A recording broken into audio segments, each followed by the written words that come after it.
Voilà. Merci à vous les abonnés de Kafouti Télévision. Kafouti Télévision, c'est une chaîne qui parle que de la vérité. C'est une chaîne qui est toujours proche de la population. C'est une chaîne qui traite les informations avant de les mettre à la place publique. Et je vous encourage, vous qui regardez toujours Kafouti Télévision, je vous encourage, vous qui êtes toujours les fans de Kafouti Télévision, continuez à s'abonner, continuez à liker, continuez à partager nos émissions, continuez à nous écrire, continuez à nous prodiguer des conseils. Et cela, c'est votre contribution. La contribution, c'est tout et chacun de nous peut contribuer de sa façon. Moi, je contribue à chercher l'information, à traiter l'information et à diffuser l'information sur notre chaîne. Et vous aussi, vous pouvez contribuer de votre manière. Sur ce, en aucun jour qu'on viendra ici pour demander des moyens, pour demander des matériels, mais vous-même, si vous constatez que cette chaîne nous donne les informations crédibles, nous pouvons l'aider et la chaîne Kafouti Télévision est grandement ouverte pour accueillir tout ce que vous pouvez nous donner pour que la chaîne puisse aller de l'avant. Donc là, je salue ceux qui contribuent déjà, comme le DG de l'INBTP, le DG Cédric Moniense, qui est toujours là pour suivre notre chaîne Kafouti Télévision. Et il n'hésite pas de nous aider pour que cette chaîne puisse aller de l'avant. Et vous, vous autres aussi, faites comme le DG l'a fait. Et nous sommes très, très ensemble avec vous. Mais nous félicitons aussi les DG pour le travail abattu au sein de cette institution qui est INBTP. Aujourd'hui, l'INBTP que les gens considéraient comme les étudiants comme des voyous, mais aujourd'hui, il y a des grands...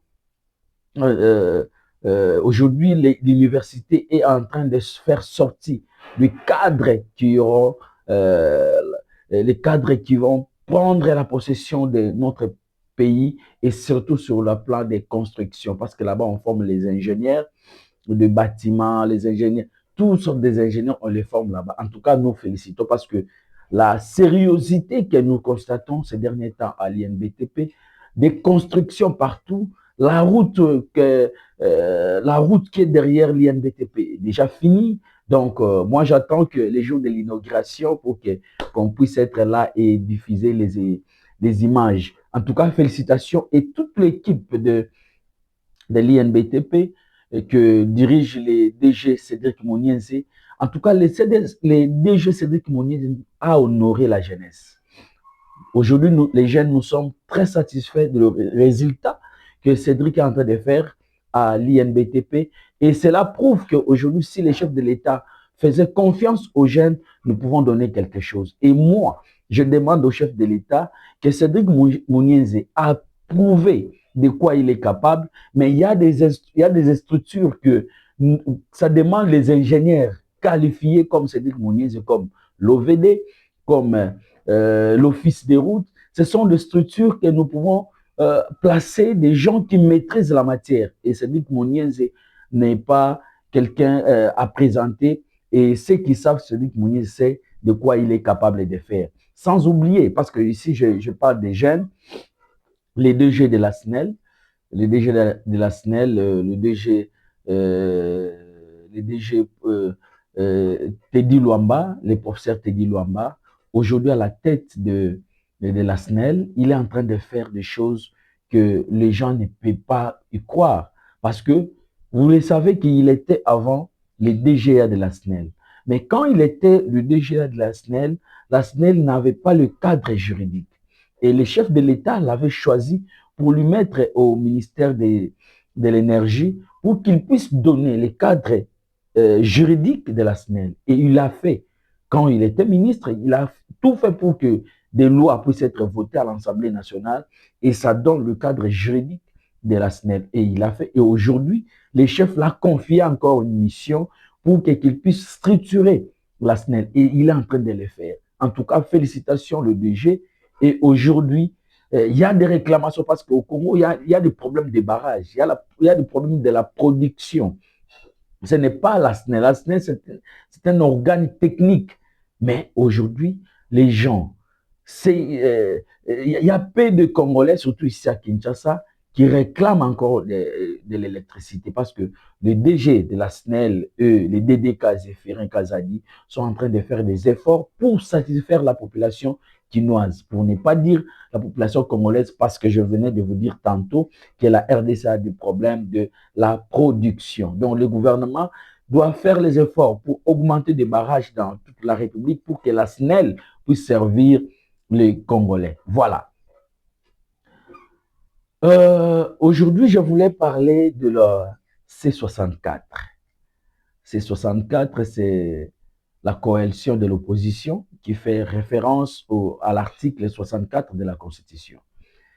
Moi, je pense que ils ont fait des actions que tout le monde, personnellement, j'ai vu les actions que l'opposition avait fait et j'avais constaté que l'opposition avait fait quelque chose. Et sur ce, le gouvernement, par bail de le président de la République, M. Félix Antoine Tshisekedi Tshilombo, chef de l'État, avait constaté qu'il y a les contrepoids que l'opposition a amenés. Et le président de la République, en tant que père de la famille, en tant que garant de la nation, avait contacté les évêques pour qu'on puisse élaborer un programme où l'opposition et les pouvoirs et toute la classe politique puissent s'asseoir pour réfléchir qu'est-ce que nous pouvons faire. Parce qu'aujourd'hui, vous ne pouvez pas s'en passer sans savoir que nous sommes agressés par les Rwandais. Il y a la crise sécuritaire au pays. Nous devons trouver la solution. Et cette solution, ce n'est pas seulement au président de la République, mais cette solution, c'est pour toute la République et surtout la classe politique. Et voilà, les chefs de l'État avaient jugé bon de parler avec les évêques et les évêques aussi ont annoncé, c'est le cardinal Fridolin Ambongo qui avait annoncé, j'allais dire. Et aujourd'hui, je vois, il y a trop de couacs.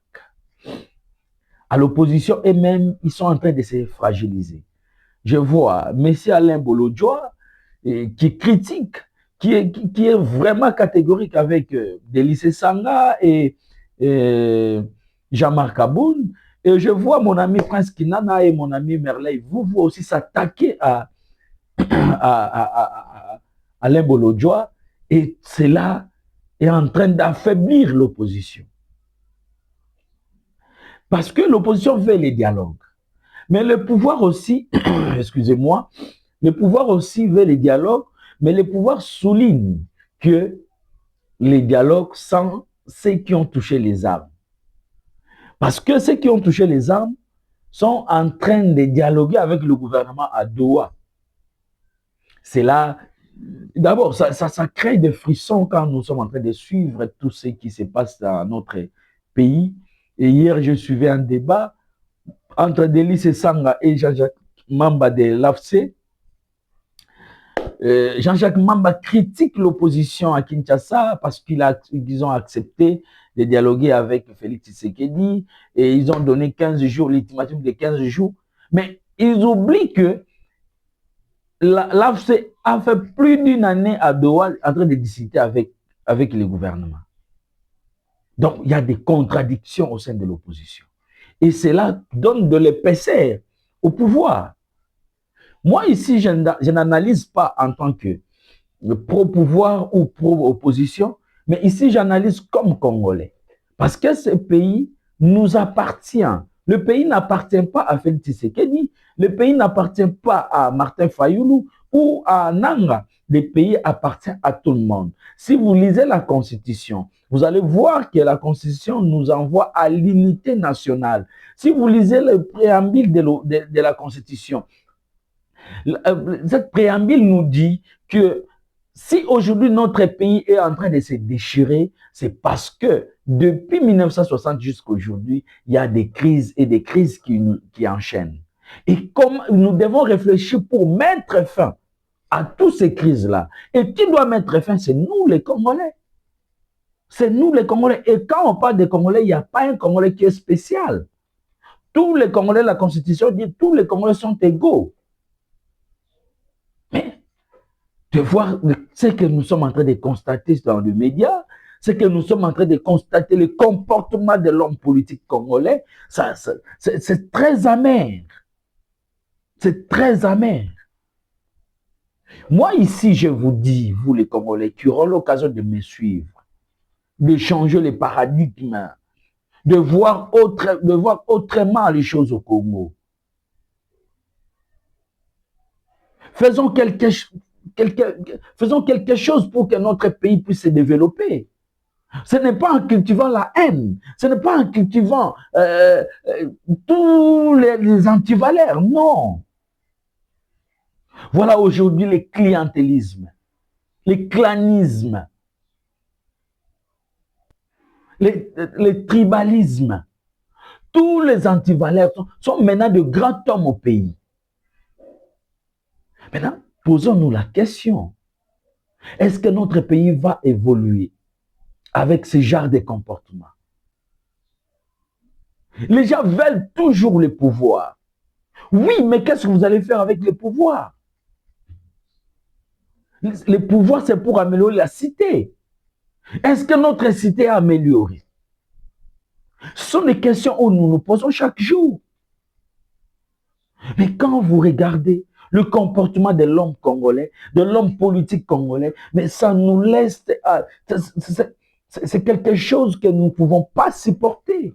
Sous notre ciel, ces comportements que nous voyons, l'opposition a dit ça, la majorité a dit ça, tel... Donc, vous voyez la confusion.